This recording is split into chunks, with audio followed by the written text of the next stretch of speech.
Welcome to Mogobe Nuggets of Wisdom podcast. My name is Mompoloki Lerumo. Our objective is to enthuse, inspire, energize, and empower entrepreneurs and entrepreneurs of all stripes here in BW and beyond. We do so by inviting these entrepreneurs and entrepreneurs into our makeshift studio. Sometimes we call them to the restaurant, sometimes we go to our studio, and we ask them to share their experiential knowledge, their experiences and their expertise. And we ask them as many questions as we can, aimed at empowering you also as a viewer.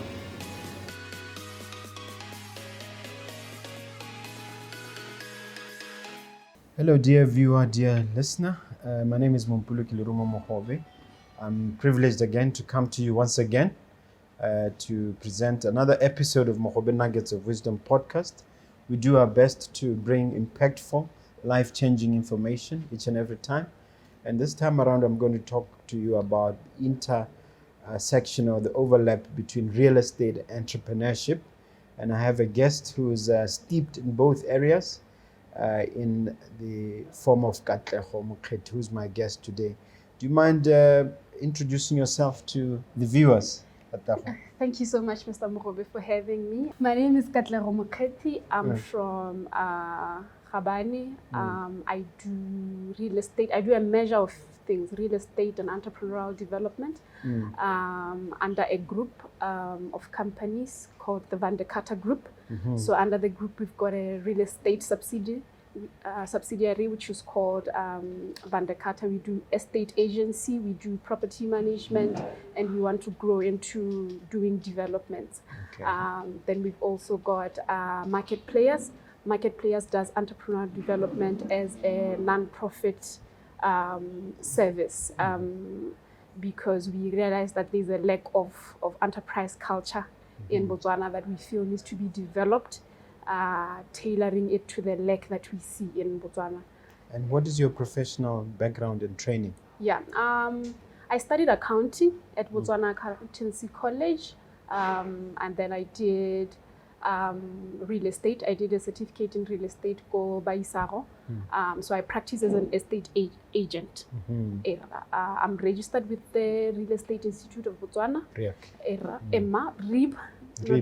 Not RIAC, that's RIB. What is the difference? Which one is RIAC? There's Real Estate Institute of Botswana is the institute. That's the one that, for you to be registered with the Real Estate Advisory Council, you need to be a member of the Real Estate Institute of Botswana. So they are more focused on ensuring that there's compliance to professionalism, to the standards of that are accordance with the law. Real estate. And what's RIAC? And then RIAC is it's an advisory council.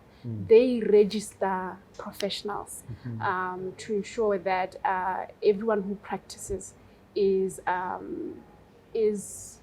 you see, when you look at RIB and RIAC, they are pretty much aligned, but one is an institute, the other one is an advisory council that oversees the other.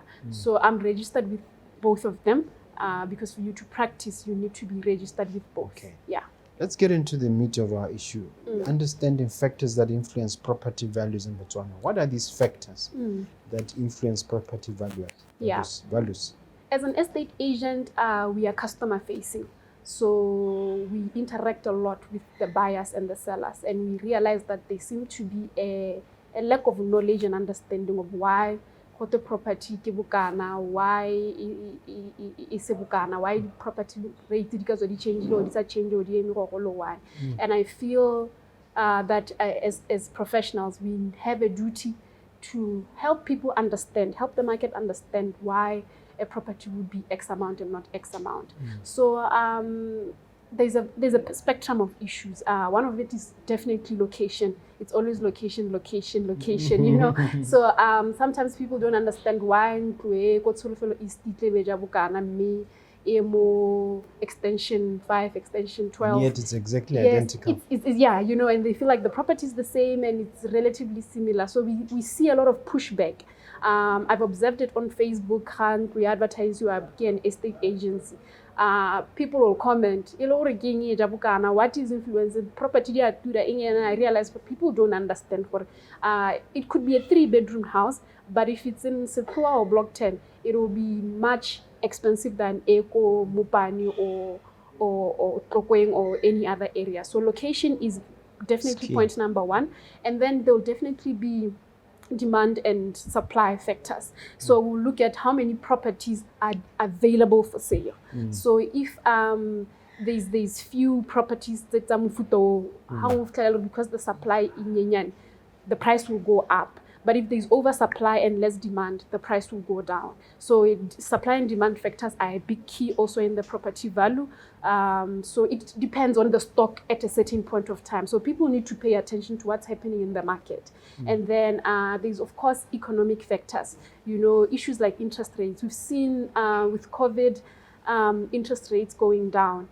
And you would expect for the interest rate the demand should be going up.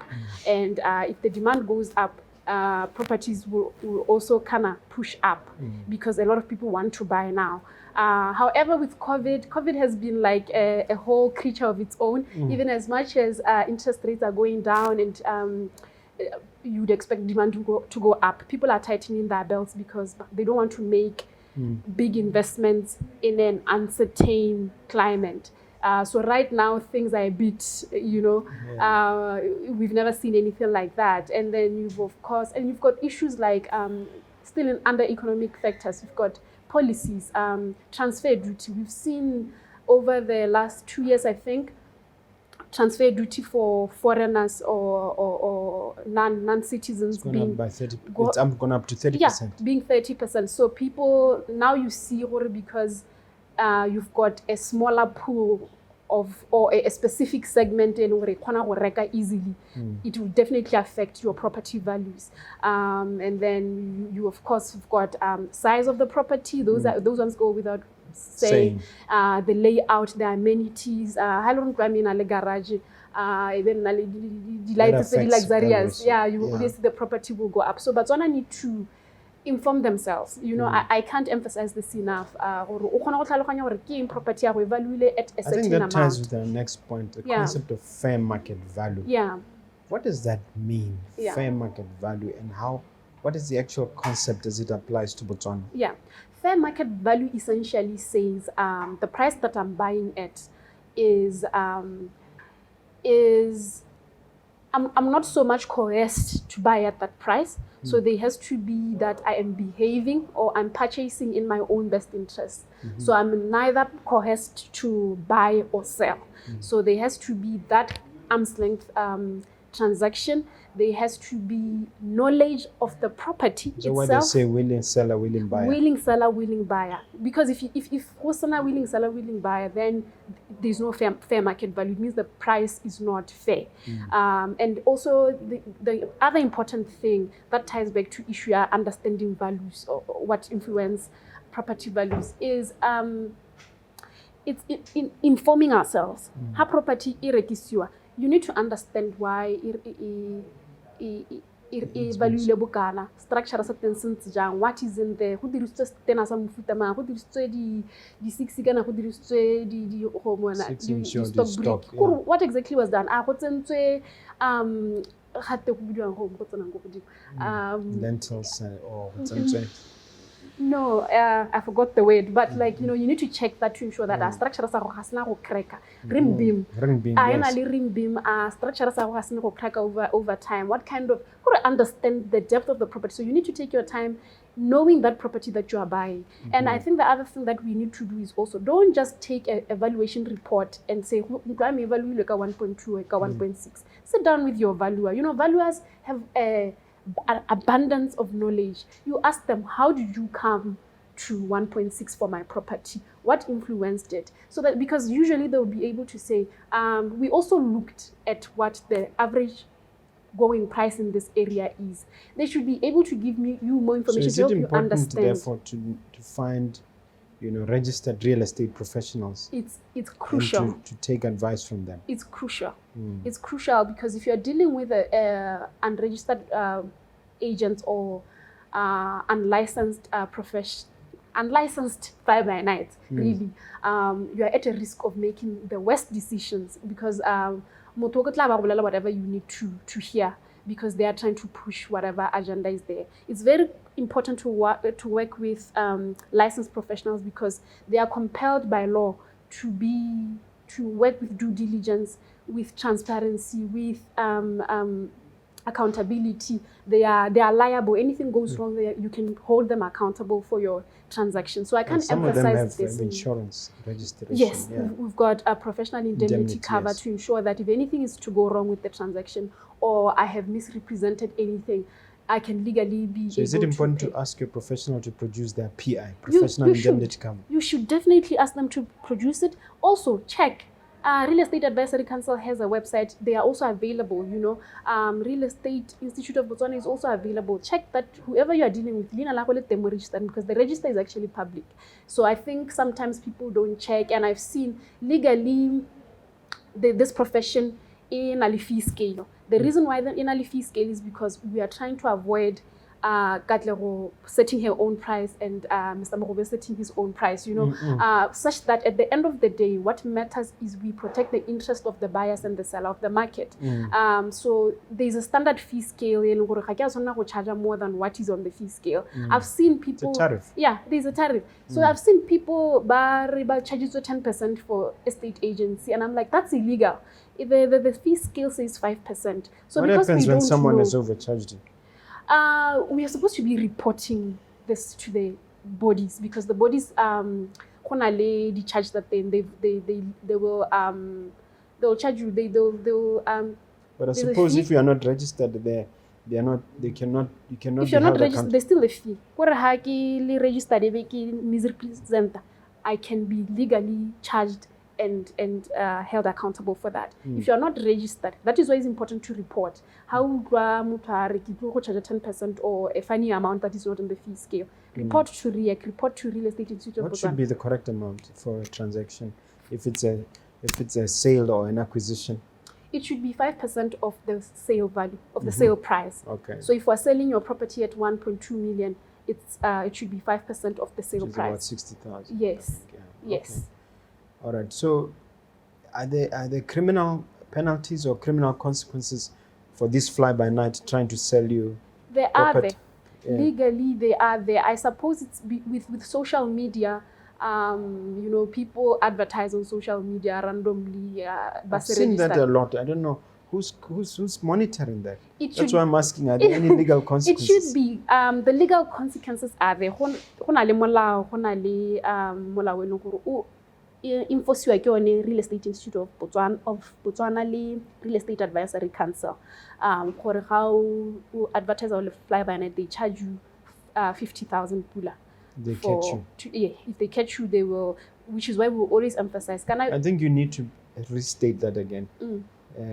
Even look at the camera and state directly to this fly-by-night, because some of us, we run companies that have estate agents employed within them. Yeah. And that one is legal. We advertised. But there are a lot of companies where you see somebody advertising randomly on Facebook. Yeah. I think just make that point clear. Yeah. I need to emphasize definitely, Mr. Mogobe, because it really messes up the market and the industry. Fly-by-nights are not allowed by law to sell or let properties Botswana. So it's important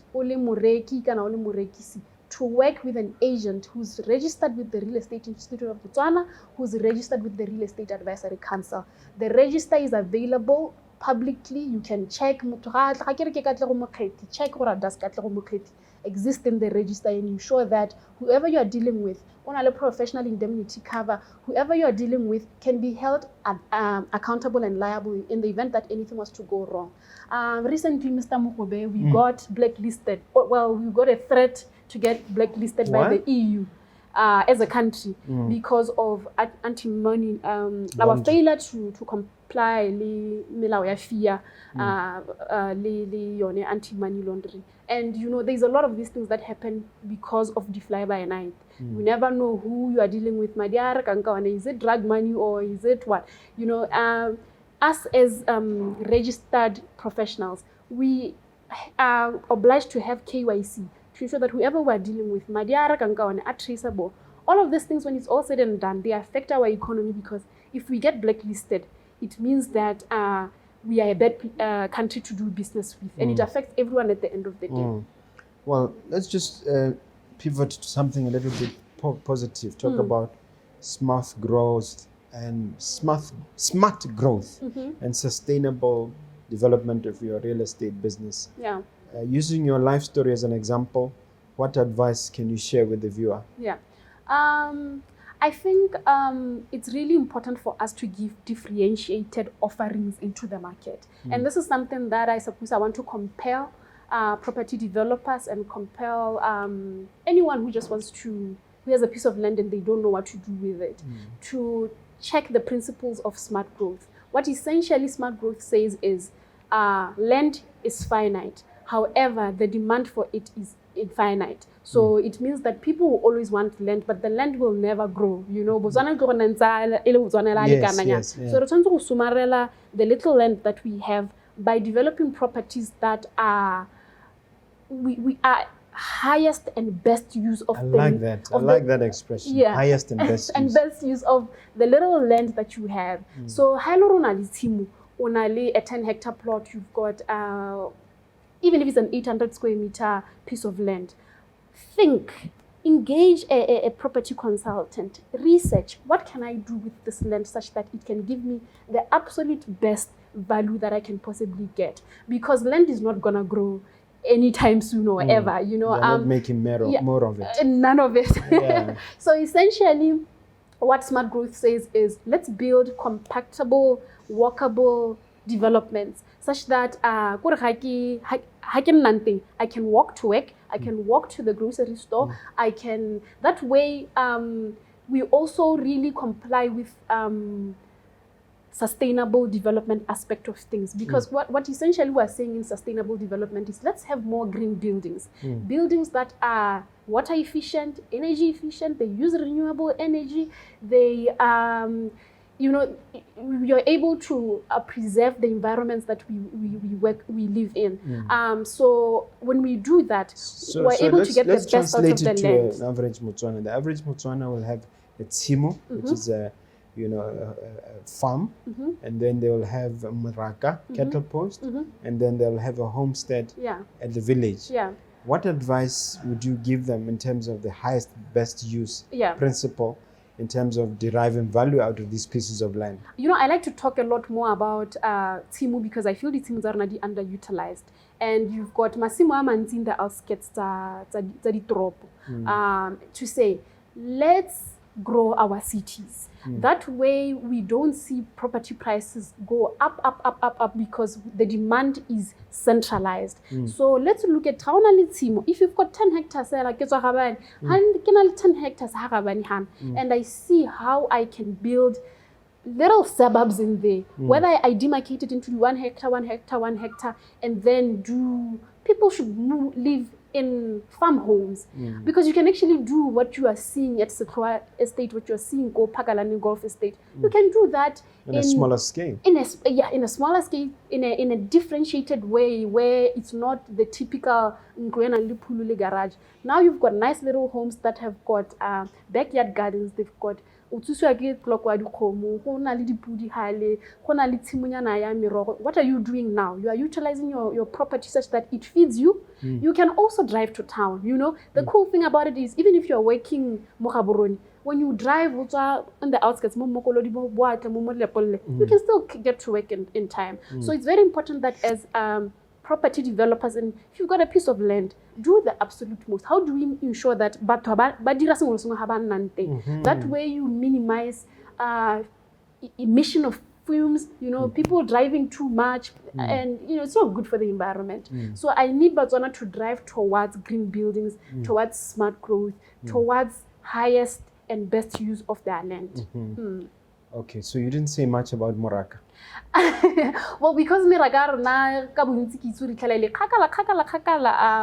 end up being reluctant to go there. However, I think it still aligns with issue of decentralizing our developments, you know, and taking resources to to Miraka. So, I think some of this, they'll have to contact me so that I bill them for it.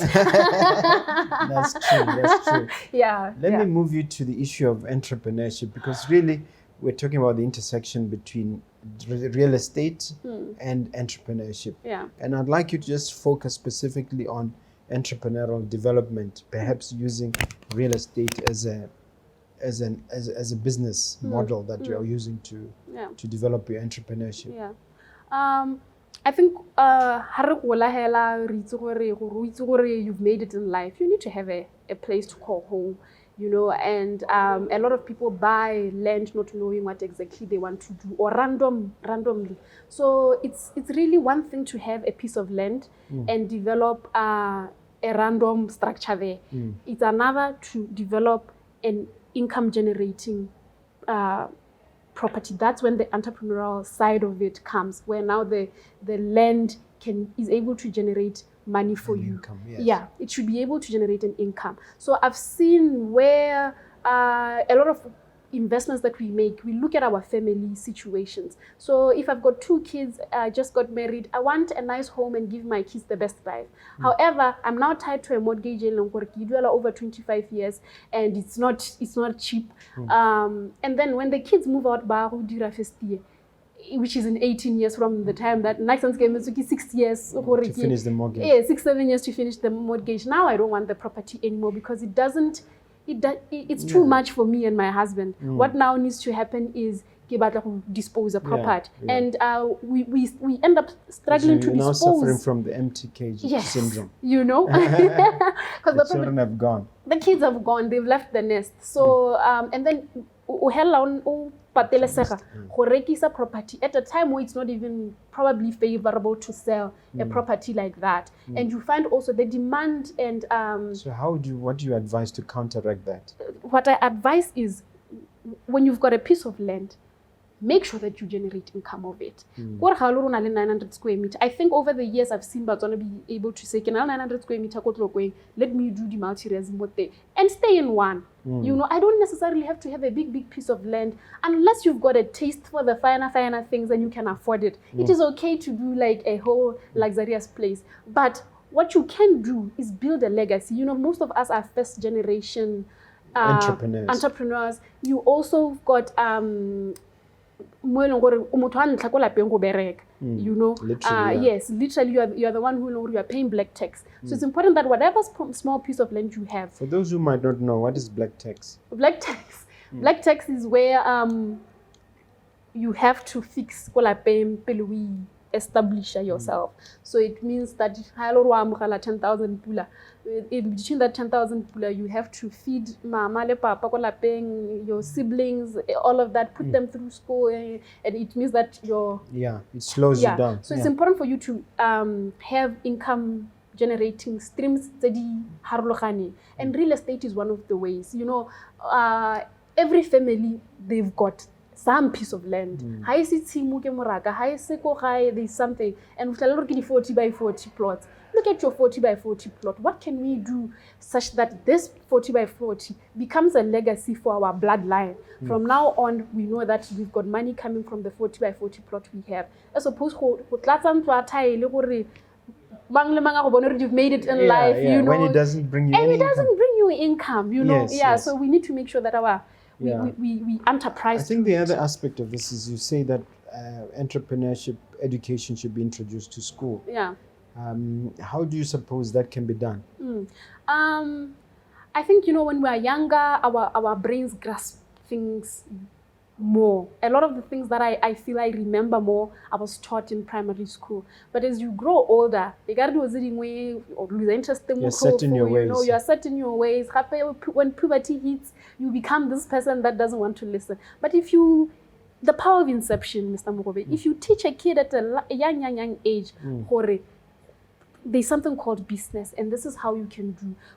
You can actually be a kid along. You buy your own mupako from selling your own little this and that and that. So I think we can incorporate it by making it a subject at our primary school level. Bana ba ithutele business e le core subject. this is how business works, and also incorporate financial literacy. You know, some of the problems that we have as entrepreneurs, I always feel like, in as much as business I would have done a lot better, and I could have avoided a lot of the problems that I found myself having if I had used the little money I had better, if I knew business a lot better. Are you therefore encouraging parents to teach their children about business, or are you rather saying it should be at a government level where business is incorporated into the curriculum? Of course, parents, they should encourage their kids to do that. But however, I think, you know, malapa they are coming from the backgrounds that are very different. If we want to make it this an agenda, it needs to come from government to say we're making it policy to have business as a subject, because then we find ourselves creating entrepreneurs that don't make the mistakes that we made. I've made mistakes because I didn't have enough information, but I feel like if I had exposure to business at an early age, I wouldn't have suffered the way I suffered. Even the market I'm selling to would know why business is important. Can you give an example of that? The hard lessons learned. Oh my, where do I even start, Mr. Mogobe? I suppose some of the things were, who do I want to work with? Some of it was also cash flow management. You know, I think that's one of the big ones, because business without liquidity is nothing.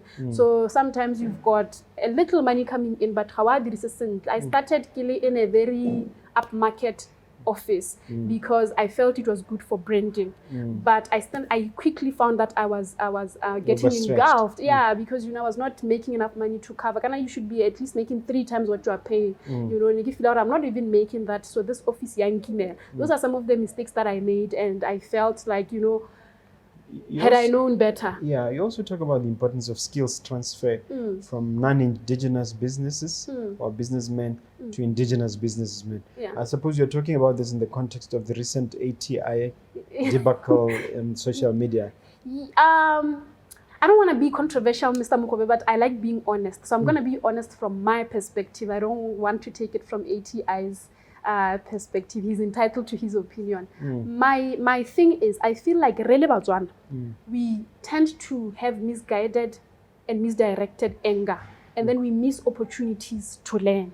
You know, there's always an opportunity to learn in everything. So I felt like instead of us saying naturalized citizens come here in Botswana and they exceed, why do they exceed? It's unfair to us. Succeed, you mean? Succeed, yes. Sorry. Why is it that they excel? Are things tailored better for them and against that? Why don't we take a step back, apply an element of emotional intelligence? You know, I'm not dismissing that there are valid concerns here and there. I'm not dismissing that. However, I like to implore people to have emotional intelligence. Don't think out of frustration and just think, okay, what is it that I could learn from this guy? What is it that they did better? Ask for coffee with this person and say, I want to sit down with you. Teach me what you are doing. That's brilliant, because my mentors, I openly talk about this, Mr. Muni and Mr. Jamali. They're non-indigenous Botswana, but I learned so much from them. They're so available to share. So I can resonate. What you're saying resonates directly with me. So you're saying that let's redirect the anger to action. To action. And the action is? The action is what we want to do. Market Players is an entrepreneurial development program. It's a non-profit. So what we try to do is share skills, transfer knowledge. So one of the things that we want to do is have networking seminars, networking sessions. Also, because we intend on taking up mentees and incubating them throughout that period. Have naturalized citizens, have foreign business owners from all over the world. Come here, talk to Botswana, give them perspective, maybe show them what they could be overlooking. You know, sometimes we overlook things that are just there, that are just right there. And, you know, someone comes and they capitalize and then we get angry. What can we do better? Instead of being angry, let's learn, let's rechannel that frustration to something productive. And talk more about the organization. You said it's called what? It's called Van de Carter Group. No, I mean the mentorship one. Oh, yes. Yes. Market Players is a corporate social initiative under the Van der Katter Group. Yes. It's we do every week. We've got a radio feature on Duma FM where we. What's it called? It's called Market Players. Yes. It's called Market Players What after time? the What organization. day? Every Tuesday at 9:15 in the morning on the breakfast show, where we invite different people from different industries to teach. We try not to be more of an interview and more of a masterclass, a fast masterclass, just 15 minutes where we say, okay, what are the problems? What can we do? What are the solutions? But we try to direct the attention of our conversation from problem, and complaining to what can we now do? How can you do it? So all of our topics are always, how can we do this? How can we do that? Solution focused. So Market Players focus is to do that. Masterclasses, do incubation, do acceleration, do a lot of these things. We are currently doing trying to sensitize and raise awareness about challenges faced by entrepreneurs. I think sometimes so I try to raise awareness by doing the 21 kilometers for 21 reasons marathon. I want to be a part of that. Tell me more about the you marathon. can be a part of it. Yeah, it's really exciting. It's a Sanlam Cape Town marathon. Usually Cape Town marathon is in Cape Town, but because of COVID, they made it a virtual race such that you can run from everywhere you are in the world, anywhere you are in the world. Then the race will be tracked in real time, so people can actually see where you are running on the app. And we are going to be live streaming the run. So I've taken it upon myself as the person who's always been passionate and really loves this entrepreneurial development to say, I'm going to give Botswana 21 reasons why it's important for us to focus our attention on entrepreneurial development, because it's a solution for so many things. It's layered, you know, and every day I share le Botswana gore why do I want to do this and why do I think it's important. So they can follow on social media, all social media platforms, hashtag 21 kilometers for 21 reasons, and see some of my reasons. Entrepreneurship is actually you believe one of the reasons that you believe entrepreneurship is a solution to social issues. Yes. Why do you believe that? Because I happen to agree with you, by the way. Yeah, I think you know, you could look at issues like gender-based violence, which is a serious problem everywhere in the world. You could look at criminal activities, teenage pregnancies. But before that, campaign, cash, cell phone, what. Sugar daddies. It's been generation after generation after generation where we feel like sugar daddies have become blessers. Yes, now they are blessers. I think the next generation will also have their own word for it, but it's always been in constant. So to say,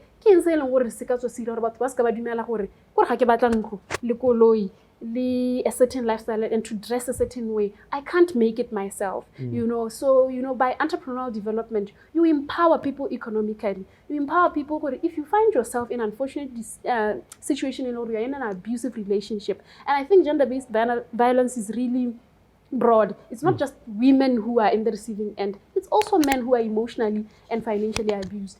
Looking at gender-based violence, would it not be easier for people to live if they knew that, you know what, I can still take care of myself? I've heard on instances where someone would say, I stayed because I didn't know how I was going to put the kids through school. I didn't know how this, that. You stay in an abusive relationship. You stay in an abusive relationship because of you're not economically independent. So I think entrepreneurship creates jobs. Our unemployment rate is 20%, is 18%, pretty much 20%, and it's still high. I think it's more too than high. It's really the official one is 20%, and also even by where they are employed, they are underemployed. So no kono go bona na hartsana skolo ne rena la allowance ya 1.420.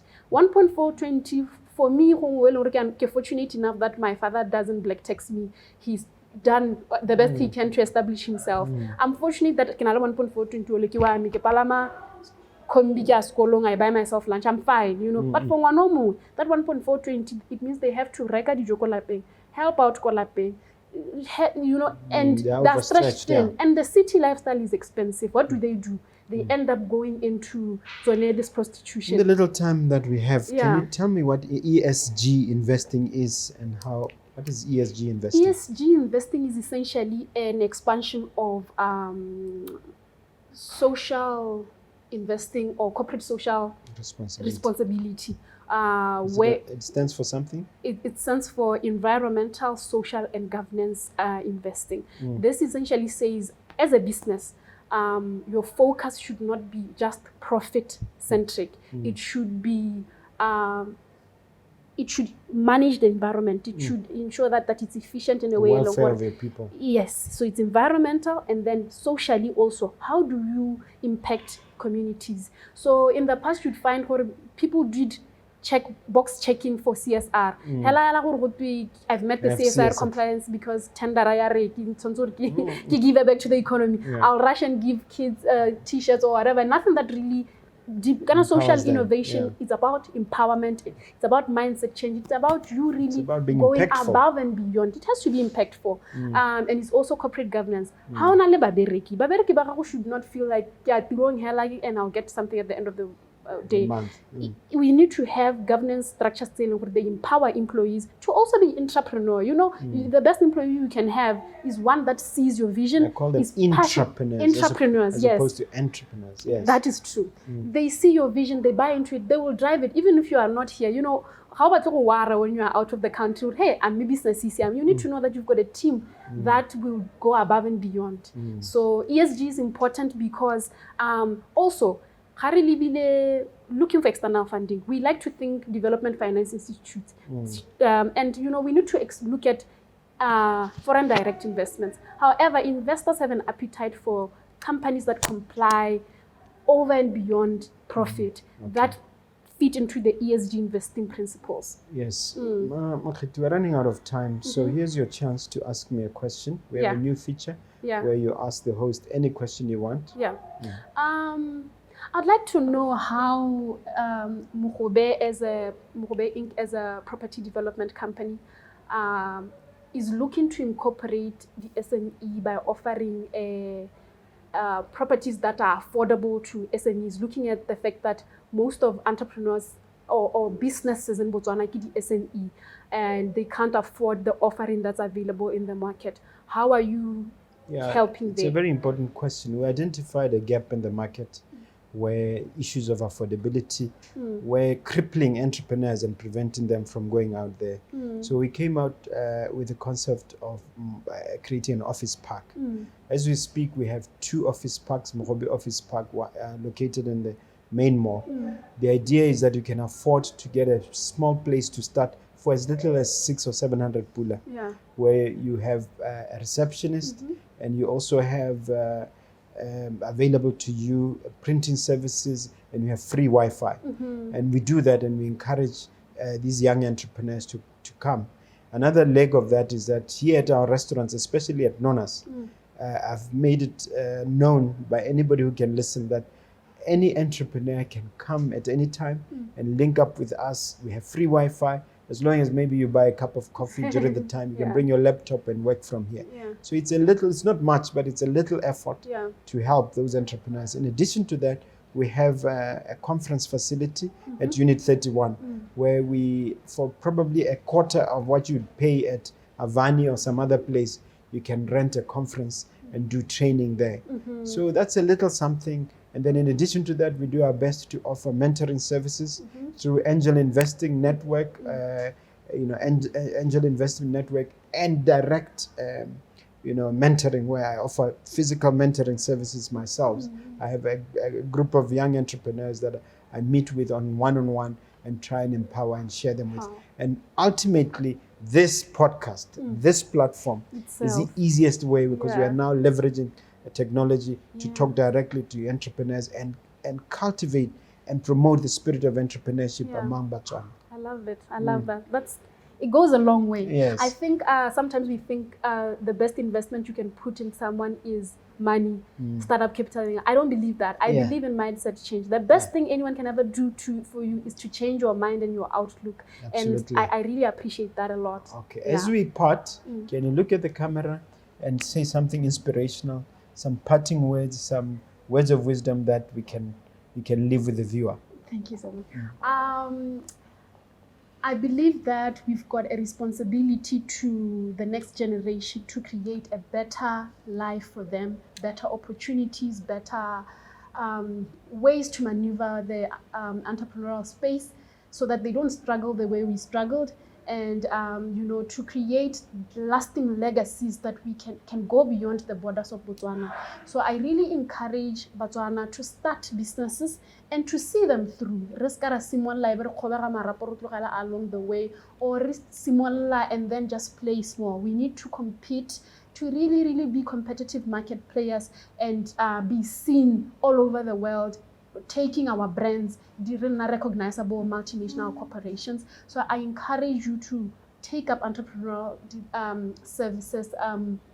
Also empower other Botswana. If you see Motswana, support them. And support is not just buying; it's opening your door to them. It's giving them an opportunity. It's referring them to a potential customer or to someone who can mentor them. So please, let's support each other. We can only manage this if we hold hands and converge efforts between us households, Botswana, businesses in Botswana, and government. We do need government to support, because some of these things we can't do if the policies don't align and don't enable the environment.